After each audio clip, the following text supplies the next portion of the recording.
yang terjadi di Pondok Pesantren Subulana Buntang Lestari Selasa 12 April 2016 mendapat perhatian khusus dari RPTC dan LK3 di Sosnaker Kota Bontang. Dalam kasus ini, 4 santri yang masih di bawah umur mendapat hukuman cambuk 100 kali oleh ustadznya. Tadi sudah kami telusuri, anak tersebut sudah divisum atas laporan dari Polres. Nah, kami sebagai lembaga konsultasi kesehatan keluarga di Dinas Sosial, kami akan menindaklanjuti terkait masalah kekerasan. Tentunya di sini perlu pendampingan anak. Kemudian dari kekerasan tadi disebabkan oleh apa, kita telusuri. Dan kita tentunya di sini memberikan perlindungan kalau misalkan anak ini ada trauma. Seperti yang sudah kita terima dari laporan yang sebelumnya ini, bahwa kita sudah ketahui anak ini mengalami kekerasan. Kalau memang nanti klien yang kita dapat ini, anak yang 3 korban tadi kita temukan, memang dia membutuhkan perlindungan, maka kami akan segera mengevakuasi ke rumah perlindungan trauma center Kota Bontang, dan akan kita amankan sementara waktu untuk mendapatkan terapi, terus pemulihan secara psikologi sosialnya juga. Selain itu, kita juga tidak bisa gegabah. Kita ke pesantren itu melakukan penjangkauan segala macam, itu harus ada bukti-bukti juga. Kita tidak bisa menuduh pihak terduga karena ini baru informasi satu pihak. Jadi yang harus kita lakukan adalah yang paling pertama itu adalah mentelusuri dulu apa duduk permasalahan ini. Setelah kita tahu, kita harus tindaki. Ini kita bekerja sama dengan kepolisian, dengan rumah sakit, dengan tim yang ada di Dinas Sosial, LK3, RPTC, pendamping anak, dan semuanya. Terutama dengan terapis-terapis kita untuk memulihkan kondisi anak-anak ini tadi. Saat mendapat laporan tersebut, kedua lembaga itu langsung mendatangi Pondok Pesantren Subulana guna mencari penyebab kekerasan tersebut.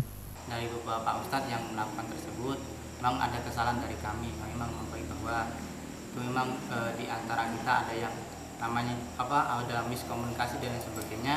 Tapi sebenarnya dari hal tersebut kita ingin membuat tarbiyah atau pendidikan kepada anak bahwasanya hal ini salah dan tidak boleh untuk dilakukan seperti itu. Jadi bukan semata-mata kita melakukan tersebut untuk membuat anak itu luka, membuat anak itu tersiksa, bukan. Dan ini bukan terjadi terhadap satu santri, dan semuanya misalkan mereka bersalah ya sama-sama mendapatkan pukulan. Dan memang itu sudah diterapkan Pak, dengan adanya pelanggaran akan dicambuk 100 kali seperti penuturan dari korban tadi. Kalau 100 kali enggak Pak ya? Tadi 100 kali yang tadi dari penuturan korban 100 kali sampai 6 hari. Memang enggak, maksudnya begini, apakah memang aturan seperti itu memang diterapkan di pesantren ini atau seperti apa? Untuk aturan tersebut ini biasa dipegang karena memang di tempat kami ada sistem yang namanya masing-masing ustadz memegang satu wilayah tertentu. Misalkan ada bagian ustadz yang membuat kedisiplinan dan lain sebagainya. Berarti memang sudah disepakati, tapi untuk cambukan yang 100 kali itu tidak seperti itu. Dan itu pun kita mencambuk dengan ukuran yang seadanya, bukan yang mungkin bisa dikata ini sangat luar biasa seperti itu, tidak. Tapi hanya semata-mata untuk membuat tarbiyah kepada anak. Ini ada fotonya, belakangnya itu sampai biru-biru, merah-merah. Itu dia bilang sampai 100 kali, dan dia bilang ini bukan kali pertama dia dipukul pakai rotan di sini. Apakah tidak ada hukuman lain selain dipukul pakai rotan? Sebenarnya gini Pak, si anak yang telah terjadi itu kita sudah memberikan satu hukuman yang bisa dikatakan ini hukuman berkali-kali. Misalkan anak ini melanggar aturan, kita hukuman menulis.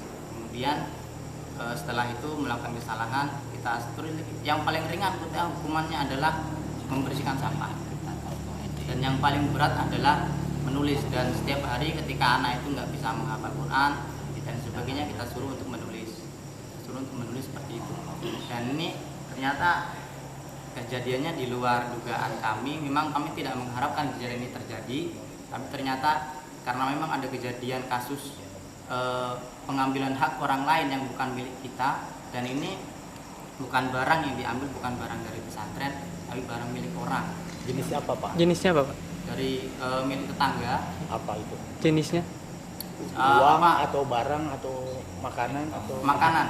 Buah. Apa itu? Ya, jagung yang diberikan seperti itu. Jagung. Jadi orang tua orang yang bersangkutan dari kebun ini mengatakan, tolong Ustadz, santrinya dididik supaya tidak mengambil orang yang tanpa seizin.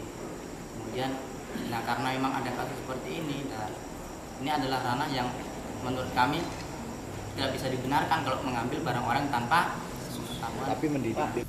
Demikian Expos Kaltim melaporkan.